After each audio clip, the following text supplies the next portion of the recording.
Bonjour tout le monde, j'espère que vous allez bien. Je vois quelqu'un qui vient de signifier sa présence depuis la République démocratique du Congo. Bienvenue, bienvenue à tous et toutes pour ce panel sur la santé des sols. Son titre, Préserver la qualité du sol pour manger demain. C'est donc fidèle à toutes les orientations du PA Développement international que cette thématique. Je m'appelle Hélène Raymond, je suis membre du conseil d'administration du PA Développement international et depuis le début de nos panels virtuels, c'est moi qui ai le plaisir de les animer. Donc tout ça a commencé pour faire une histoire très courte. Tout ça a commencé au moment de la pandémie parce qu'on voulait établir, rétablir, garder contact tout le monde les uns avec les autres. Et c'est comme ça que ponctuellement on se parle. Alors, quelqu'un du Bénin vient de se manifester aussi. Vous allez continuer, vous êtes à peu près 70 maintenant, probablement plus, parce qu'il y a toujours des gens qui sont regroupés derrière les écrans. Dites-nous si c'est le cas pour vous. Et tout de suite, j'invite Hugo Beauregard-Langelier, qui est secrétaire général du PA Développement international, à vous souhaiter la bienvenue. Bonjour Hélène, merci beaucoup. Bonjour à tout le monde. Merci encore une fois de votre grande participation. Merci également à Mariama, Louis, Sébastien, que vous aurez la chance d'entendre tout à l'heure.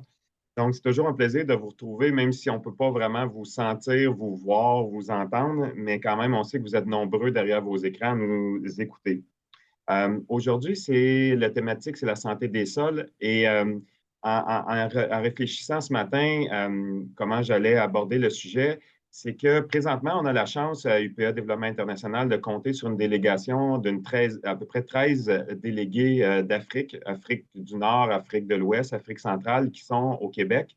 Et depuis les tout débuts du PADI en 1993 à peu près, on appelle ça le stage Viens marcher ma terre.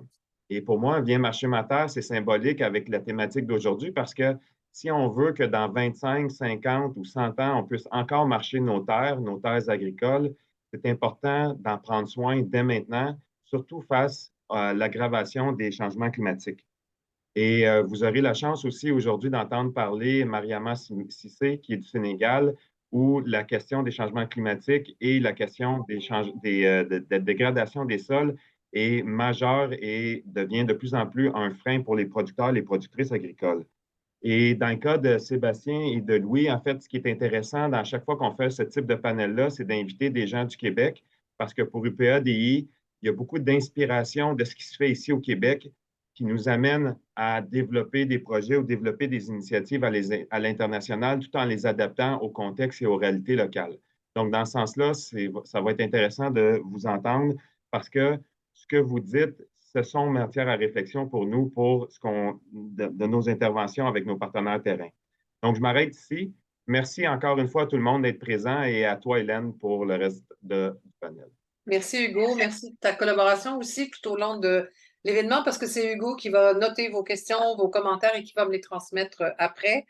Je m'excuse si de temps en temps vous me voyez regarder, baisser les yeux pour vérifier mon écran, c'est qu'on est en contact les uns avec les autres pour rajuster des éléments, comme par exemple, là, je vois que Mariama nous a probablement quittés. On va tenter de la rattraper, de la raccrocher, de rétablir ce signal. Donc, on veut aujourd'hui montrer où en est la science du sol et comment se développent les technologies à partir de l'expérience québécoise. On veut montrer comment on agit localement et collectivement au Sénégal autour d'un projet qui s'appelle Décale-Souffle, dont on pourra parler plus longuement. Et on veut voir aussi comment l'action individuelle a son importance. Hugo a rapidement nommé nos trois invités. Donc, Mariama Cissé pratique l'agriculture au Sénégal. Elle est aussi impliquée au sein d'organisations professionnelles agricoles et communautaires. Et elle est paysanne formatrice dans le projet Décale-Souffle, une initiative du PA Développement international et du Centre de coopération des ruraux du Sénégal qui vise à améliorer le sol des exploitations familiales. Sébastien Anger est éleveur et producteur de graines de citrouille au Québec. Il pratique une agriculture régénératrice. Il se présente en disant qu'il pense en dehors de la boîte, c'est-à-dire qu'il refuse les chemins tout tracés et on peut imaginer que son cerveau est constamment en ébullition, en quête de nouvelles interventions, de nouvelles façons de faire. Et Louis Simard est vice-président innovation, recherche et développement chez Premier Tech, producteur et consommateur. C'est une entreprise québécoise dont l'activité se développe dans 28 pays à travers le monde actuellement.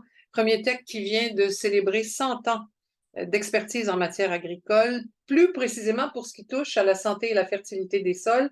Et une des spécialités développées au fil des ans repose sur la bonification des rendements des cultures. Alors, on voulait savoir où en est la biotechnologie, on voulait savoir si certaines pratiques vont rapidement être transférées à échelle paysanne. Et c'était donc tout logique pour nous de se tourner vers Premier Tech pour obtenir un portrait des défis qui se posent à l'agriculture contemporaine comme à l'agriculture du futur. Notre nourriture dépend de ce que nous saurons faire ensemble pour ramener la fertilité des sols, la maintenir, la développer. Alors, Louis Simard dit que c'est sa passion pour la nature, les sciences et la technologie qui lui ont permis d'occuper ce poste chez Premier Tech. Il est détenteur d'un doctorat en biologie végétale de l'Université Laval à Québec. Louis Simard, c'est le grand moment. Vous pouvez allumer votre caméra et ouvrir le micro. Bonjour. Bonjour, bonjour à Bonjour. tous. Merci d'être avec nous. À grande échelle, est-ce qu'on assiste en ce moment, puis là on va y aller dans le très grand, puis après on va revenir les deux pieds sur le sol, mais est-ce qu'on assiste en ce moment à une perte globale de terres arables? Oui, on assiste à une perte globale de terres arables pour différentes raisons dans les faits.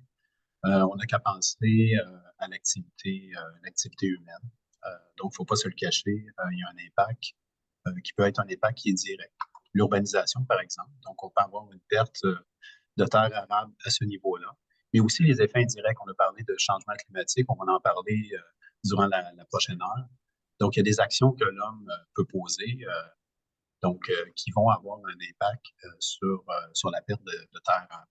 Donc, on n'a qu'à penser, par exemple, à des coupes importantes dans certaines régions du globe qui peuvent engendrer, oui, certaines terres qui vont être utilisées pendant quelques années, mais qu'après, finalement, il va y avoir des conséquences majeures et une perte de ces terres.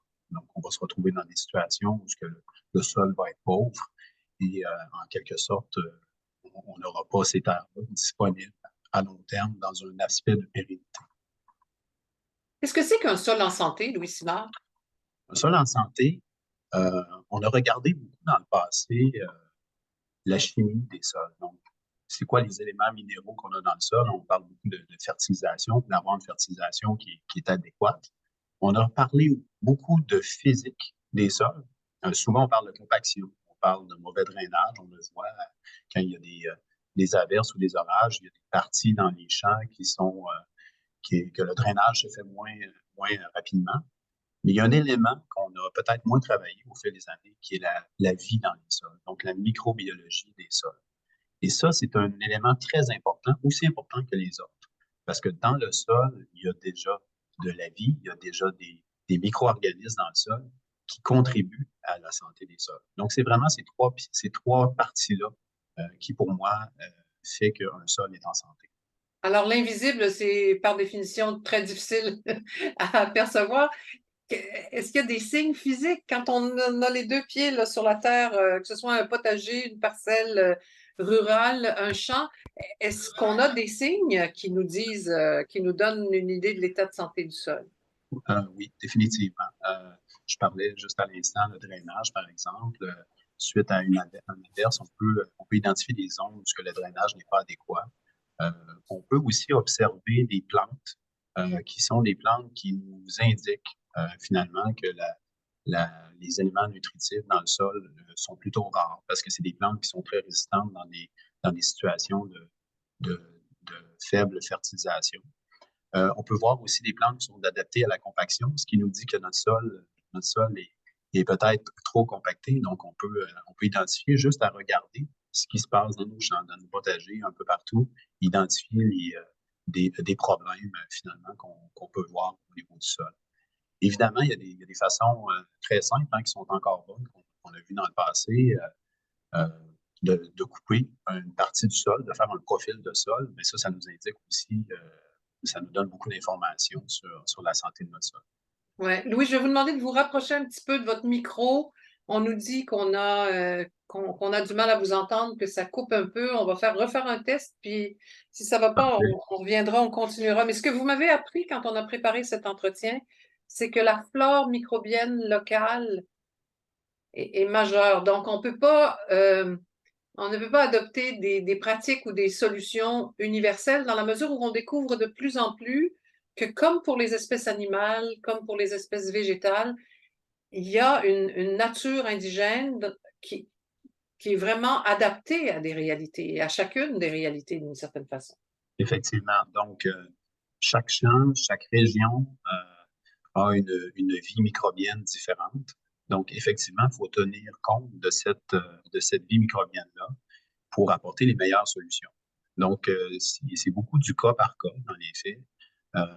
Si on veut, par exemple, établir des indicateurs de santé des sols, il faut tenir compte de la région, dans le pays ou la région dans laquelle on est situé. Donc, il n'y a pas de solution uniforme, je dirais, pour l'ensemble. Donc, c'est vraiment de tenir compte de tous ces paramètres-là pour avoir la solution la plus adaptée, la mieux adaptée pour la culture dans la région, dans le pays qu'on se situe. En attendant de continuer, on va essayer de trouver une solution au problème de son. Est-ce que vous avez un casque d'écoute avec un micro près de vous? Je peux voir, oui. Sinon, on peut aussi essayer de fermer votre caméra. Ça arrive que ça nous... On va essayer le casque d'écoute pour pouvoir vous voir. C'est toujours plus... Juste une petite minute, là, je vais... Bon, alors pendant que vous faites ça, je vais demander à Brigitte Savard d'afficher la question à l'écran parce qu'on veut obtenir une réponse des participants. Donc, Brigitte, si c'est possible, voilà. Alors, prenez 30 secondes, 1 minute pour les gens qui nous écoutent, le temps que Louis s'installe autrement. Et ce qu'on vous demande, c'est pouvez-vous, en peu de mots, mentionner ce qui pèse sur les sols au quotidien dans votre environnement. En peu de mots, c'est très important. Et vous inscrivez vos réponses dans la zone de questions-réponses ou encore dans la zone de discussion.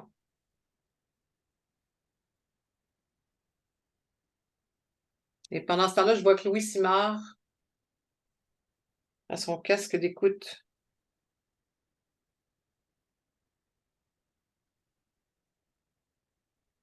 Alors, en très peu de mots, quelqu'un nous dit les sols sont à nu.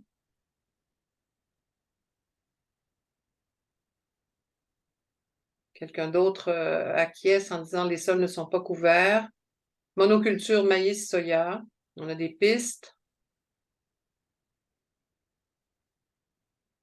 Et Brigitte, changement Est-ce que vous climatique, m'entendez pluie mieux comme ça? tropicale. Donc, on va essayer Louis. Oui, on va ramener Louis à l'écran, s'il vous plaît.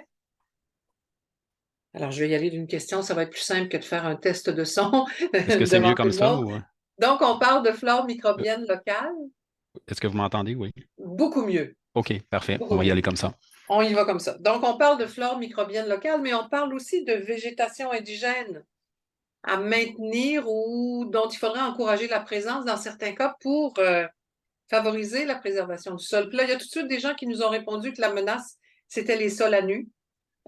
Donc, c'est le vent qui emporte la couche de terre arable et que le Oui, fait d'être capable de la retenir avec des plantes peut aider oui, considérablement.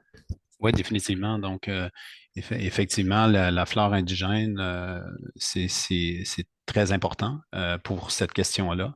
Mais également, il faut penser à tout le maintien, comme je mentionnais, de la microbiologie dans le sol, qui est là depuis toujours. Donc, les plantes sont nécessaires à ce maintien-là. Puis si on va aussi dans une autre dimension, il faut comprendre il y a des insectes, il y a des prédateurs. Donc, les plantes sont là aussi pour maintenir les populations de ces insectes-là, de ces pollinisateurs-là, de ces prédateurs-là. Donc, définitivement, c'est primordial de faire attention à la flore indigène et évidemment d'avoir des cultures qui sont bien adaptées aussi pour les régions dans lesquelles on veut les produire. Oui, ça, c'est intéressant aussi. C'est un autre aspect qui est majeur. Puis en quoi les méthodes d'hier peuvent-elles servir? Est-ce qu'on peut trouver de l'inspiration? On va parler de biotechnologie plus tard, mais est-ce qu'on peut trouver de l'inspiration dans ce qu'on a fait pendant des siècles? Ah, tout à fait, tout à fait. Hein. Qu'est-ce que nos grands-parents ont fait? Il y avait définitivement des méthodes intéressantes à maintenir, à garder. On n'a qu'à penser, par exemple, à tout ce qui nous entoure qui ont une valeur fertilisante. Donc, on sait bien qu'aujourd'hui, on a d'autres outils, par exemple des fertilisants qui sont de synthèse chimique. Mais il ne faut pas oublier qu'autour de nous, que ce soit des composts, des fumiers, d'autres matières qui ont une valeur fertilisante, ben, ces matières-là peuvent être utilisées pour amener évidemment les éléments nutritifs aux plantes, mais également maintenir une structure du sol puis une santé du sol là, qui est adéquate. Oui. Est-ce qu'on a atteint la limite de l'utilisation des produits de synthèse? Je pense que pour l'utilisation des produits de synthèse, on en a besoin. On a besoin de produits de synthèse aujourd'hui pour maintenir des rendements qui sont à un niveau nécessaire. Mais comme je le mentionne, il faut prendre en compte qu'on a d'autres outils aussi qu'on peut utiliser. Donc, l'utilisation rationnelle des fertilisants de synthèse, c'est définitivement qu'est-ce qu'il y a à garder dans le futur. OK. Quelqu'un nous dit que parmi les menaces, il y a les monocultures qui finissent par diminuer la fertilité du sol et le compactage par la machinerie lourde qui circule dans les champs. Ça ne s'applique pas partout, mais on peut parler de compactage. On entend même régulièrement dire qu'il ne faut pas trop marcher, même dans nos potagers, qu'il ne faut pas marcher. Il faut se Oui. garder des allées de circulation. C'est la même chose pour la machinerie, finalement. Oui, tout à fait. En fait, la compaction, c'est un des problèmes là, qui est soulevé régulièrement. Donc, oui, ça a un impact. Donc, on l'a parlé depuis plusieurs années, travail réduit du sol. Faire attention à la compaction. Les différentes compagnies aussi d'équipements sont conscients de cette problématique-là au niveau de la compaction. Donc, il y a du travail qui se fait là directement au niveau des équipements, de la machinerie. Donc, ça, c'est clair que c'est un aspect qui est à considérer. Vous parliez tantôt au niveau des monocultures. Ben, encore là, monoculture, intensif, c'est pas nécessairement qu'est-ce qu'on retrouve de façon naturelle. Donc, ça, c'est à prendre en considération aussi. Mhm. Les sols ont une certaine limite, hein, on le sait. On a parlé en entrée de jeu de dégradation des sols. Il faut prendre en considération ces éléments-là si on veut avoir une gestion pérenne de nos sols. Oui, on a peu d'influence comme individu, comme paysan, comme agriculteur à petite ou grande échelle sur le climat. Peu d'influence sur l'urbanisation, mais on peut avoir une influence sur sa propre surexploitation du sol. Ah, oui, définitivement. En fait, puis on a des exemples là, ici, même sur le panel. Donc, déjà de faire, d'utiliser ces sols, de faire une utilisation rationnelle, d'amener justement les outils qu'on mentionne, il y a définitivement un rôle que chacun a joué là-dedans. Mhm. Pouvez-vous nous parler un peu, je pense que vous avez mené vous avez eu, je disais, vous êtes dans 28 pays à travers le monde, vous avez travaillé sur le continent africain, qu'est-ce que vous avez fait? Oui, en fait, on a sur le continent africain, Premier Tech a un site là, au niveau de la production de fibres de coco sur la Côte d'Ivoire. Mais on a aussi fait des travaux là, au fil des années avec différents inoculants, donc différents produits de micro-organismes, particulièrement au niveau des mycorhizes.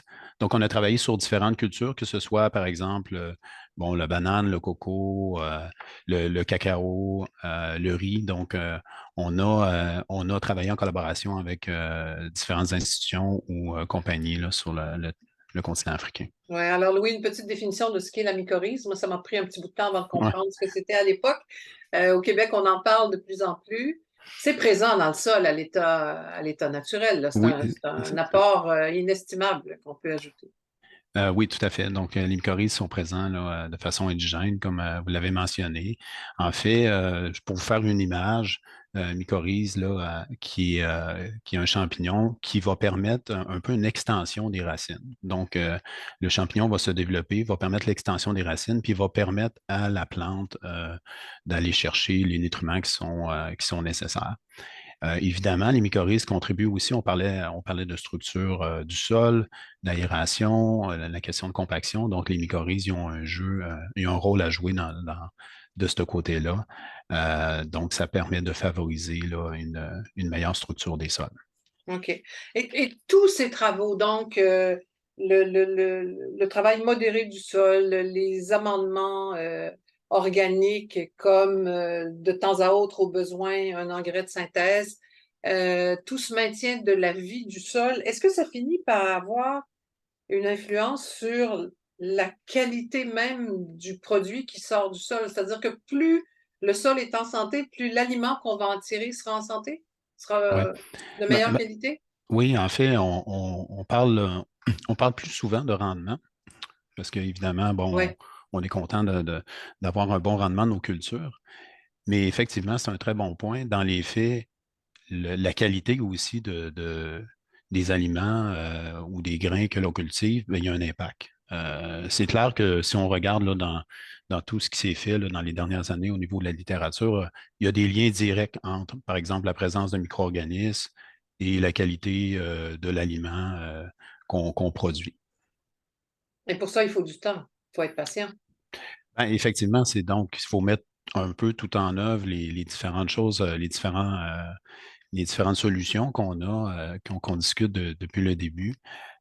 Donc, faut vraiment regarder le tout, là, pas dans un court terme, mais regarder le tout dans une pérennité. Donc, je pense que c'est ça qui est la vision qu'on doit avoir là, et d'utiliser l'ensemble des outils qu'on a pour y parvenir. Je pense, si ma mémoire est bonne, je pense que vous avez été formé en agriculture biologique, vous avez travaillé en Suisse sur des plus petites parcelles là, pendant des années, vous avez vu un autre modèle d'exploitation. Est-ce que vous diriez qu'il y a des solutions à portée de main des paysans ou que toutes ces nouvelles solutions de biotechnologie ne sont réservées qu'à la grande industrie? Non, en fait, ce n'est pas réservé qu'à la grande industrie. Il y a effectivement des solutions qui sont à portée de main. Je mentionnais par exemple des micro-organismes qui peuvent être ajoutés à la culture, qui sont parmi des solutions. Donc, il y a effectivement des solutions à leur portée de main. Je parlais tantôt de réutilisation de matières fertilisantes qui sont dans chacun des environnements. Donc, définitivement, c'est très possible aussi d'amener à tous les niveaux, je dirais, de toutes les grosseurs d'entreprise, ces solutions-là. Des solutions douces. Et là, tiens, je vais faire du chemin avec la question d'Ernest Awantim qui dit que selon vous, des champignons, on parle des mycorhizes, améliorent la porosité et l'aération du sol. Quel temps faut-il pour apprécier cette amélioration, cet apport? La mycorhize se développe, si je vois particulièrement dans les mycorhizes, se développe quand même assez rapidement. Donc, une fois qu'il y a une inoculation de mycorhizes, tout de suite va s'enclencher finalement le processus et le développement de la mycorhize. Donc, on voit des bénéfices, là, on ne parle pas de 7-8 ans, donc on voit des bénéfices là, dans une année ou une culture, un cycle de culture. Merci. Alors, merci à tout à l'heure, Louis Simard, pour d'autres questions ou pour une petite boucle sur les biotechnologies à la toute fin. À tantôt. Merci. Mariama, je vais vous demander d'ouvrir votre caméra pour qu'on vous voit. Caméra et microphone, s'il vous plaît. Mariama au Sénégal, Mariama Cissé, qui va s'en venir avec nous à l'instant. Je vois vos réactions à mesure. Bonjour Mariama, est-ce que vous m'entendez? Ah, on va ouvrir votre micro. Voilà. Est-ce que vous m'entendez bien? Oui, je vous entends maintenant. D'accord. Alors, on verra si ça ne va pas. On fermera votre caméra et on va continuer à l'audio en espérant que ça tienne le coup pour la quinzaine de minutes où on sera ensemble. Vous êtes donc de ces productrices et producteurs qui entretiennent les territoires qui occupent l'espace rural. Vous êtes au Sénégal paysanne, productrice de mil, d'arachides, de sorgho et de produits maraîchers dans le village de Mbouloum, dans la région de Coalac. Vous êtes très, très, très active au sein des organisations locales. On va l'entendre, on va le comprendre tout à l'heure. Mais vous êtes avec nous aujourd'hui parce que vous êtes impliquée comme paysanne formatrice dans le projet Décale Souffle, qui est une initiative du PADI, comme je le disais, et du CNCR, pour améliorer la santé des sols des exploitations familiales. Puis Décale Souffle, ça veut dire redonner vie à la terre. C'est ça? Oui, oui, c'est ça. Oui. Alors, expliquez-nous un peu. Ça nous ramène là, dans le principe des clubs conseils en santé des sols. Décrivez un petit peu mieux votre exploitation, si vous voulez, pour commencer, puis après, on va parler du projet. D'accord. Je suis paysanne formatrice, comme vous venez de le dire, dans le club Décale Souffle, au niveau de Kaolack, précisément dans le village de Mbouloum, qui est à une cinquantaine de Kaolack. Décale Souffle est une initiative de IPDI et de CNCR. C'est un programme qui installe des clubs dans les villages. Dans mon village, ce club est composé de 20 personnes, dont les 16 sont des réplicateurs.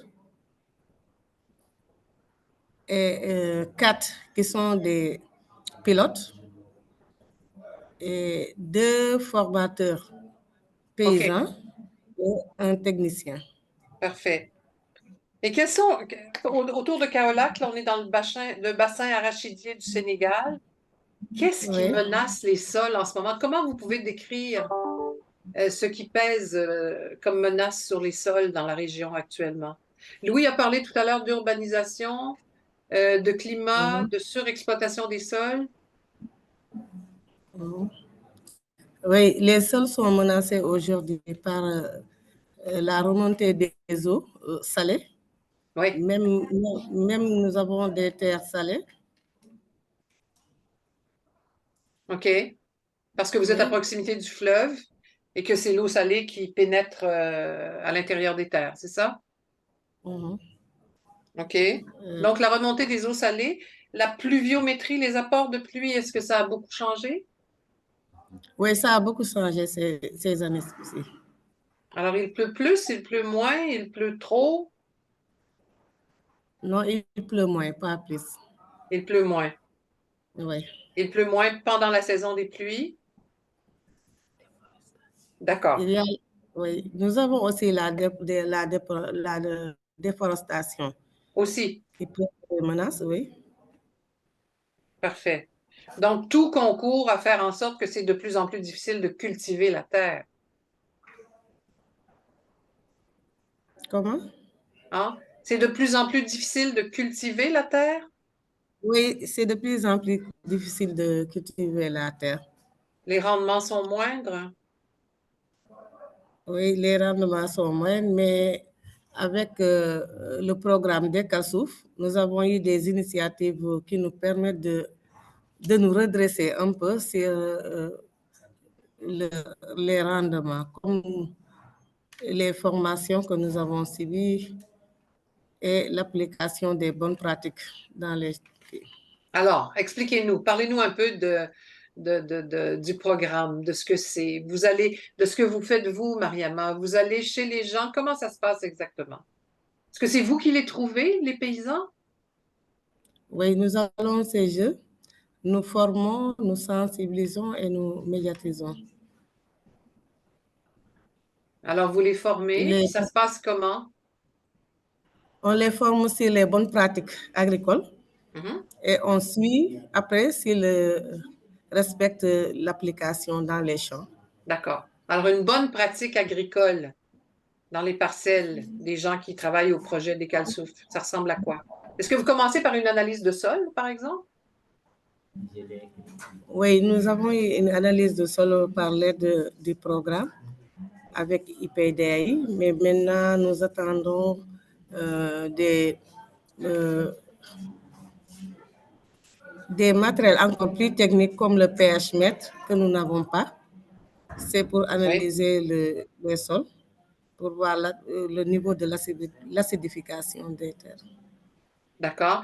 Puis qu'est-ce que vous avez après comme moyen d'améliorer la qualité du sol? On a parlé des Du compost. amendements. Est-ce que vous avez du compost à inclure au sol? Est-ce que ça, c'est une réflexion qui est en cours en ce moment?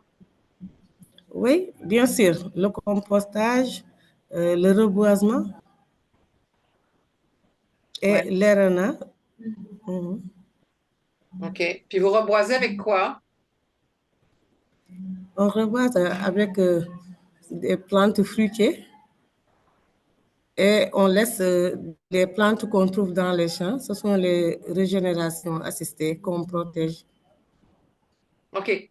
Donc, on reprend cette idée de Louis Simard tout à l'heure de travailler avec les espèces locales. Mhm. Oui. D'accord. Est-ce que votre projet a un effet d'entraînement sur les autres, au sens où vous recrutez quelqu'un qui commence à participer et qui va en parler à quelqu'un d'autre? Est-ce que ça a un effet multiplicateur? Oui, oui, ça a un effet multiple parce que les villages qui nous environnent, qui nous entourent, viennent des fois regarder ce que nous faisons et vont essayer dans leur village aussi. D'accord. Est-ce que ça vous rend fier, Mariama? Très fiers même. Oui. Pourquoi? Parce que c'est ça mon résultat qui m'attend, de voir ce que je fais ailleurs. Oui. Et vous voyez des gens gagner de la confiance, avoir des rendements qui s'améliorent? Oui, je vois ça à chaque fois parce que euh, après les récoltes, on va chez eux voir comment on dit ça, les rendements qu'ils ont eu de cette année, D'accord. les carrés de rendement. Ouais. On a tendance à toujours vouloir que les choses aillent vite ou que les résultats soient immédiats. Est-ce que vous leur dites que le travail du sol, ça se fait sur une longue période, sur plusieurs saisons de récolte? Oui, oui, on les explique tout ça parce qu'ils suivent l'évolution de leur récolte. Ce n'est pas un seul coup qu'on a eu un rendement énorme, mais dans plusieurs années. D'accord, d'accord. Alors, évaluation de la santé du sol au début, est-ce qu'il y en aura d'autres par la suite pour véritablement mesurer l'impact de tout ça? Est-ce que vous prenez des notes sur les volumes qu'on tire du Oui, sol? Oui. oui, on prend des notes surtout sur le volume continu du sol. Ouais. Et qui est-ce que vous voyez? Qui est-ce que vous avez autour de vous? Des paysans, des hommes, des femmes, des familles? Vous êtes sur quel type d'exploitation? Où est-ce que vous intervenez? Oui, des hommes, des femmes et des jeunes, des familles tous. Et des jeunes aussi? Oui, et des Oui. jeunes aussi. OK. Alors, Mariama, vous allez rester avec nous. On va aller faire un Et tour. donc, même le club est constitué de 50% de jeunes. Hein, 50% de jeunes. de jeunes, oui. Oui, c'est important. Donc, vous les formez pour l'avenir, pour la suite. Uh-huh. D'accord. On va se tourner vers Sébastien Anger, si vous voulez, Mariama. Sébastien qui Oui. apparaît à l'écran. Et on vous revient tout à l'heure, Mariama. Si vous avez des questions pour Mariama Cissé, on va les noter. Ah ben tiens, Mariama, ne bougez pas, restez là. On dit, est-ce que l'approche champ, école, paysan a été développée dans le cadre de cette initiative? Vous rouvrez votre micro, s'il vous plaît, Mariama. On va ouvrir le micro.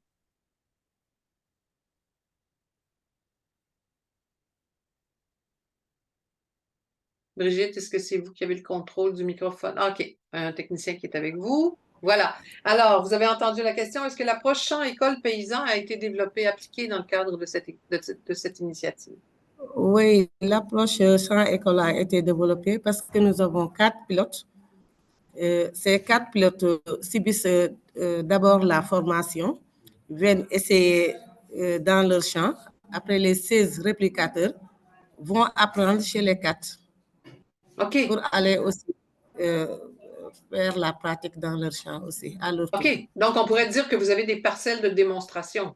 Vous avez des Oui. lieux où vous montrez que ça marche. Et autre Oui. question d'Ernest, quand est-ce que ça a commencé? Puis quelles sont les améliorations concrètes constatées chez les participants? Comment? Quand est-ce que vous Vous avez reprenez? commencé? Quand est-ce que le projet a commencé? Oui. Et quelles sont les applications concrètes, là? Qu'est-ce que vous voyez là, sur le terrain avec les gens? Le projet a commencé en 2021 et ce que nous avons fait de concret, nous avons planté des arbres, le reboisement, l'embocagement aussi des champs, la fabrication des composts. OK, il y a déjà pas mal de travail de fait. Et ça continue. OK. Oui, ça continue, etc. Alors, c'est beau, je m'en vais à la rencontre de Sébastien Anger au Québec. Mariama, vous ne quittez pas. On va vous revoir à la toute fin. Sébastien Anger qui va ouvrir sa caméra, son micro. Je Pas vais vous le capable d'ouvrir présenter ma entre-temps. caméra. Il va apparaître dans vos écrans comme... Je suis pas capable d'ouvrir. OK. Bon. Allô? Ah, il y a quelqu'un qui va vous aider à le faire. Est-ce qu'on peut aider Sébastien Anger à ouvrir sa caméra, s'il vous plaît?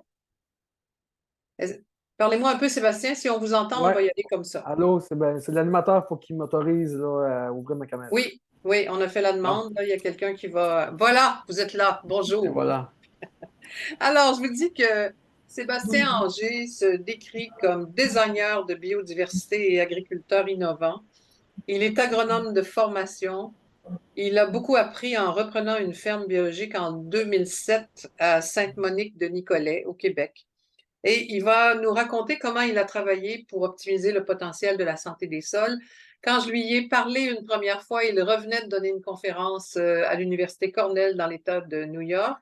Et tout à l'heure, il nous a dit, ben, je suis en train de préparer une autre conférence que je vais donner vendredi. Donc, il répand sa bonne nouvelle sur les sols un petit peu partout dès que l'occasion se présente.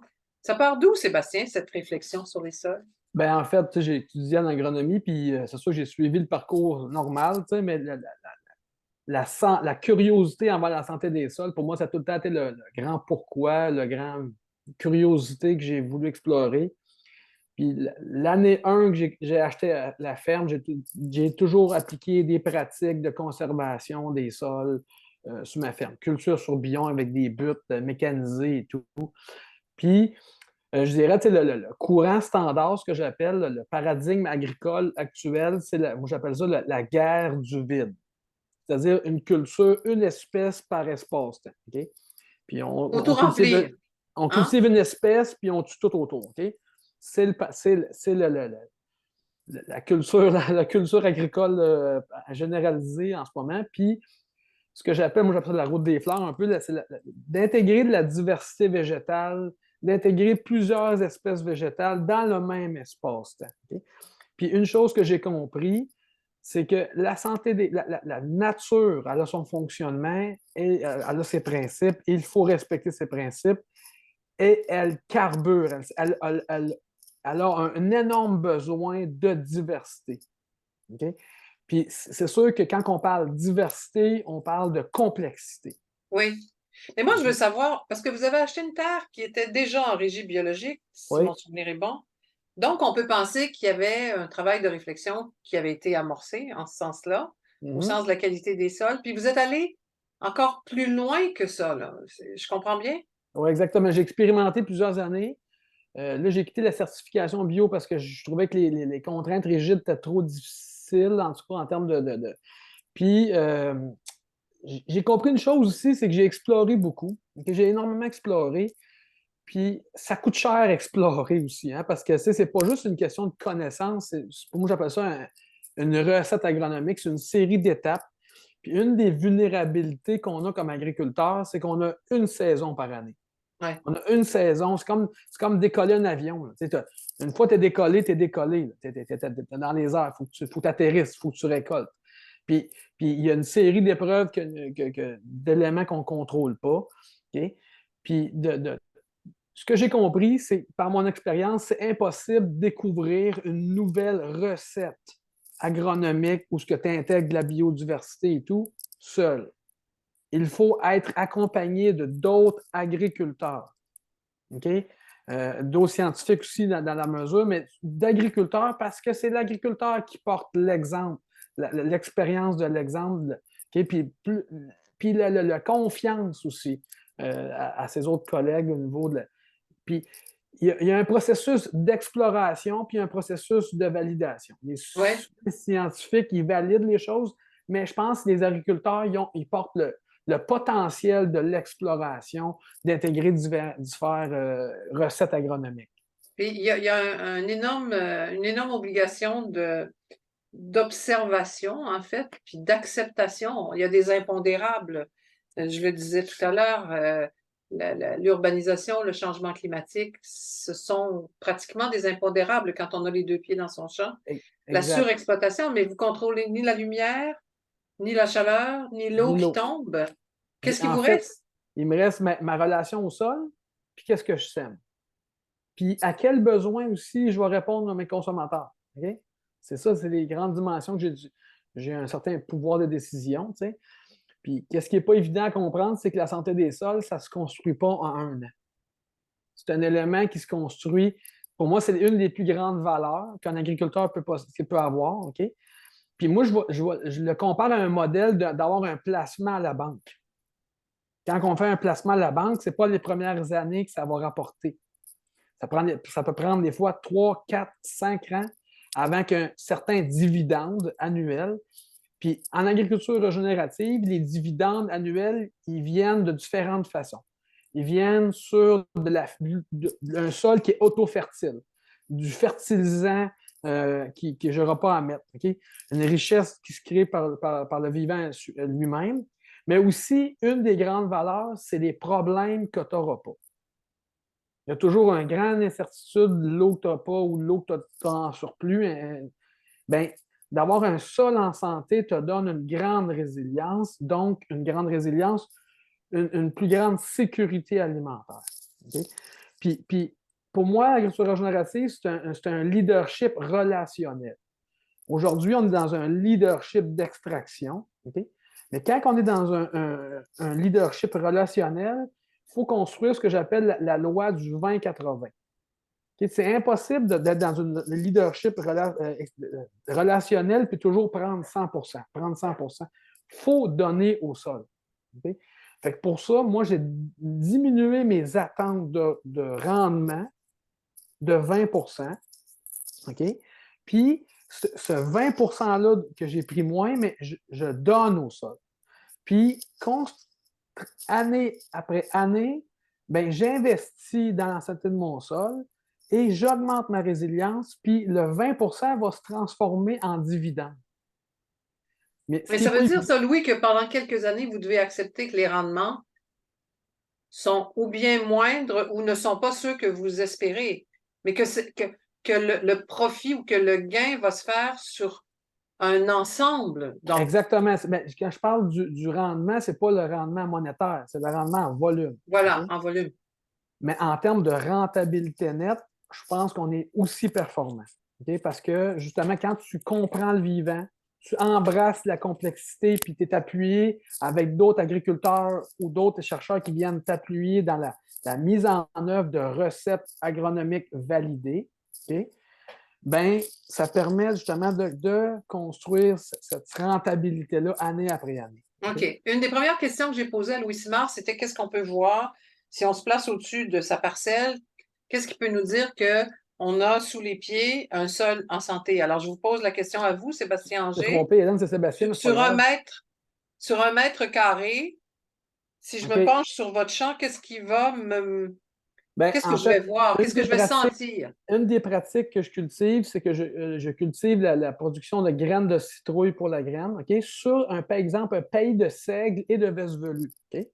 Contrairement souvent à un sol à nu, on travaille le sol au printemps, mais à l'automne, j'ai semé un mélange de seigle et de vesvelu. La vesvelu qui est une légumineuse bisannuelle qui traverse l'hiver, qui donne de l'azote. Okay?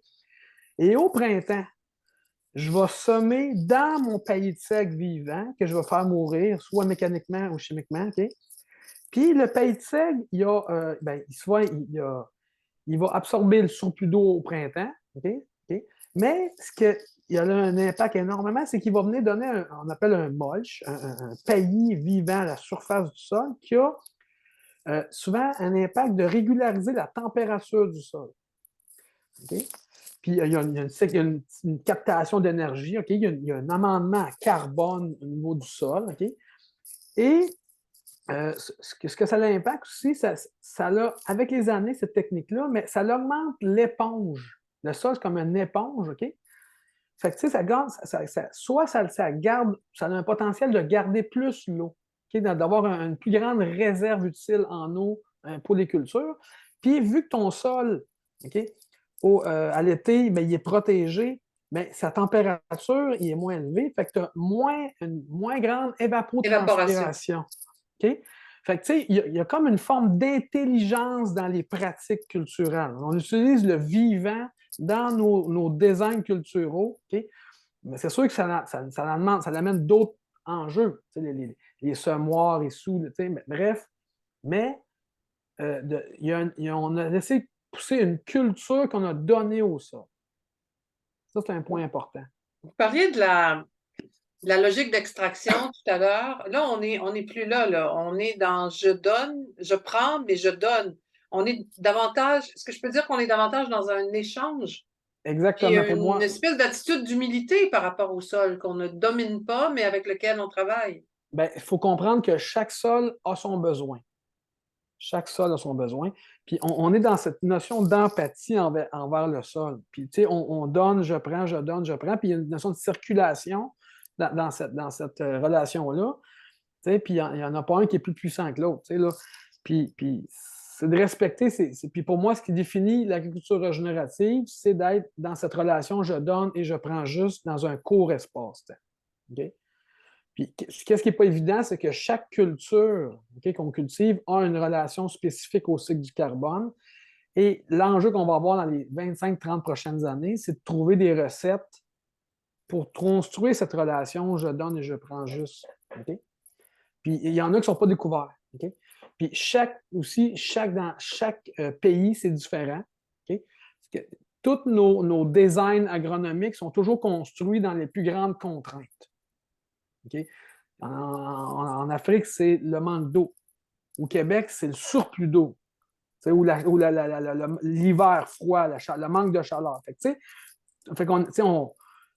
L'humain veut toujours avoir plus, mais quand on est dans des pratiques d'agriculture régénérative, c'est comment je peux avoir mieux en respectant les besoins de chacun. Avec les règles du vivant, en fait. Ouais. Vous avez amorcé la réponse sur le projet Graines de citrouille, puis on ne s'est pas rendu jusqu'au consommateur. Vous êtes éleveur de porc, je pense, puis vous produisez, bon, on a entendu tout ce que vous faites sur les champs, mais vous produisez également des citrouilles. C'est une courge très populaire en Amérique du Nord, dont on mange les graines, puis des graines qui ont une valeur nutritionnelle assez intéressante, puis ça a pris de plus en plus de place, là. Je pense qu'on le voit sur le marché. Alors, vous avez développé un marché, est-ce qu'on peut dire à haute valeur ajoutée? Je pourrais dire ça. En fait, c'est une culture, en grande culture, qui a une commercialisation directement au consommateur. Très, très, très direct. Okay? C'est une graine nue, on appelle. C'est une graine qui n'a pas de tégument, donc il n'y a pas de décortiquage. Ouais, elle est beaucoup plus facile là, au niveau de la consommation humaine. Puis on développe de l'huile aussi, il y a différents produits. Mais c'est un défi. Pour moi, c'est une culture que ça n'existait pas au Québec. Puis en 3 ans, on l'a mis en marché. Puis tu vois, cette année, on a eu une année très difficile, sécheresse au printemps, surplus d'eau à l'été. Okay? Et cette année, il y a 2 parcelles sur 7. Okay? On a presque doublé les rendements que j'avais depuis 3 ans. Okay? Puis le dénominateur commun, c'est une parcelle qui est en semi-direct, non-travail de sol depuis 10 ans, et la deuxième, 4 ans. Okay? Puis quand on est allé creuser plus en profondeur, c'est des sols qui étaient beaucoup plus en santé, un niveau de carbone microbien beaucoup plus élevé. Fait que qu'est-ce qui est arrivé? C'est que l'eau s'infiltrait mieux. Tout le moteur de l'autofertilité a permis de nourrir la citrouille plus adéquatement dans les meilleures synchronicités, donc donner des plus grosses citrouilles, dont des plus grands rendements. Fait que, tu sais, quand on investit dans la santé des sols, ben, ça donne une plus grande sécurité alimentaire, mais ça donne une plus grande sécurité de revenus. Okay? Fait que, tu sais, c'est pas juste de la fiction, c'est réel. Okay? Puis il faut y croire. Okay? Ben, je pense que vous êtes un ambassadeur extraordinaire pour pouvoir y croire, Sébastien Anger. On va rouvrir les caméras de Mariama Cissé et de Louis Simard, s'il vous plaît, Brigitte, parce que là, on s'en va tranquillement vers la fin. Il faut y croire. Attendez, j'aimerais bien les revoir. Bon, mais Sébastien, tiens, j'ai une question pour vous. Quelle a été la réaction ou quelle est la réaction des autres agriculteurs de votre entourage quand vous présentez votre approche? C'est pas toujours bien compris. C'est pas toujours bien compris parce que je pense que la perte du 20% à court terme, elle est dure pour transformer sur un axe long terme dans le pivot de la santé des sols. C'est pas encore bien compris. Mais j'imagine que ça vous parle tout ça, Louis Simard, là, Définitivement. En fait, j'écoutais M. Anger, là. Il y a des choses très intéressantes qui ont été mentionnées. On parlait en entrée de jeu, faire tout ça dans le respect de la nature, de regarder aussi qu'est-ce qui se passe dans chacune des situations, puis d'identifier les éléments qui sont finalement limitants, puis de faire ça aussi dans une relation où ce que le sol, il faut être dans une optique d'être périn. Donc, dans une relation où ce qu'on respecte finalement cette richesse-là qu'on a, nous, qu'on a le sol. Donc, ça, c'est hyper important. Puis aujourd'hui, on le comprend plus, le sol. Il y a encore à faire, il y a encore beaucoup à faire, mais les technologies se sont développées dans un premier temps pour comprendre le sol, puis ensuite amener des solutions qui sont plus adaptées, mieux adaptées à chacune des situations. Donc, que ce soit une situation dans un pays comme Mme Cissé au Sénégal, que ce soit ici au Québec, on a plus de possibilités maintenant de développer des solutions adaptées. Mhm. Et est-ce qu'on va voir poindre de plus en plus de nouvelles technologies, de nouveaux produits comme sur votre grand radar, là, Louis Simard, qu'est-ce que vous Oui. entrevoyez? Ah, définitivement. Moi, je trouve que si je parle pour moi, on est dans des belles années finalement en tant que chercheur, en tant qu'innovation. On est dans des belles années pour justement amener sur le marché des nouvelles technologies. On peut penser à des micro-organismes. On parlait tantôt des situations où on a des terres salées, où on a des stress hydriques, ou même à l'inverse, on a des problèmes parce qu'on a trop d'eau. Ben, des technologies qui peuvent aider à ce niveau-là, aider à travailler sur la structure du sol, aider à favoriser le drainage dans certains cas. Puis dans d'autres cas, ben, aider à faire pousser des plantes dans des terres qui sont plus salées. Donc ça, c'est en développement, c'est en accélération. Depuis la fin de mes études, je dirais que là, on est dans une belle progression là, avec l'arrivée de nouveaux équipements et de différentes possibilités qu'on n'avait pas avant. Là. Alors, Louis, vous parlez de terre salée. On va demander à Mariama de rouvrir sa caméra ou de nous répondre parce que cette menace-là, là, des terres salées, elle existe, elle est concrète, là, Mariama, autour de vous. Vous voyez les terres se saliniser en ce moment, tout près de Kaolack.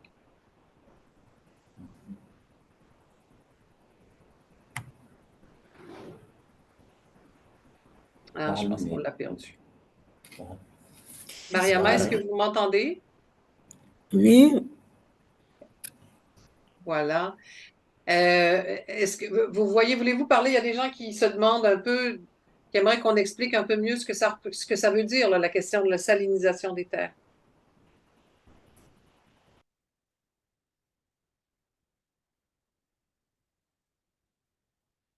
avant sur les terres cultivables.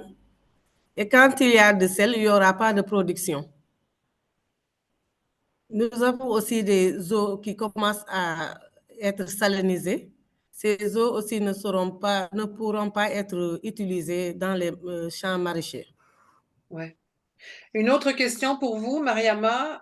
Qu'est-ce qui a le plus changé dans votre propre exploitation familiale, chez vous, depuis le projet des Calsuf, au niveau des sols? Il y a une nette amélioration qu'on a constatée sur le rendement et même la restauration des terres. D'accord. Alors, il y a de l'espoir. Oui, il y a de l'espoir quand même. D'accord. Mariama Cissé au Sénégal, merci infiniment d'avoir participé à cette activité aujourd'hui. Bonne chance avec la suite. On prendra des nouvelles. C'est sûr qu'on va pouvoir tenir au courant les amis du PA Développement International de l'avancée de ce projet. Merci. On vous remercie aussi là, pour les gens qui sont à l'écoute. Alors, tiens, Caroline Martineau qui dit les mycorhizes dépendent de la présence de racines vivantes en santé. Travailler sur les conditions préventives à la dégradation des sols et permettre une vie du sol et des racines vivantes en amont, c'est aussi important, ça, Louis Simard. Ça vient pas, il n'y a rien qui vient tout réparer instantanément, là. Non, définitivement, là. Effectivement. Donc, faut toujours le regarder un peu comme un système, en fait. Donc, comme je mentionnais, il y a déjà des micro-organismes dans le sol. Donc, c'est d'utiliser et de favoriser la présence et le développement de ces organismes-là. Si on regarde les plantes, comme on a mentionné, c'est la culture qui doit être adaptée dans la région qu'on est et peut-être aussi regarder à des rotations de culture. Donc, c'est des éléments qu'on doit regarder dans son ensemble. Et c'est comme ça, finalement, qu'on va réussir. Bon, mais peut-être qu'on fera quelque chose sur les sols salés un jour, parce qu'il y a quelqu'un qui vient de dire qu'il y a des cultures qui s'adaptent aux sols salés, qu'on peut Oui. qu'on peut fouiller. Donc, on va retenir cette idée-là, puis on pourra éventuellement se reparler. En terminant, Sébastien Anger, tout ça vous a appris à être, comment je dirais, plus reconnaissant face à la nature, peut-être? Ben, c'est surtout l'humilité. L'humilité? L'humilité, J'osais pas. de la curiosité. Mais pour faire du pouce avec ce que Louis il vient de dire, pour moi, c'est de comprendre tout l'ensemble. OK? Puis je travaille en ce moment, on parle de technologie. En ce moment, je travaille sur un projet d'affaires, moi j'appelle ça un regenerative design. C'est un design régénératif validé pour moi, il faudra créer comme un tableau de bord. Un tableau de bord pour venir baliser, appuyer l'agriculteur dans la mise en œuvre, dans cette complexité-là. Mais aussi, ce tableau de bord-là va pouvoir aussi nous capable de raconter notre histoire à notre consommateur. Faire la preuve qu'on était respectueux avec la nature.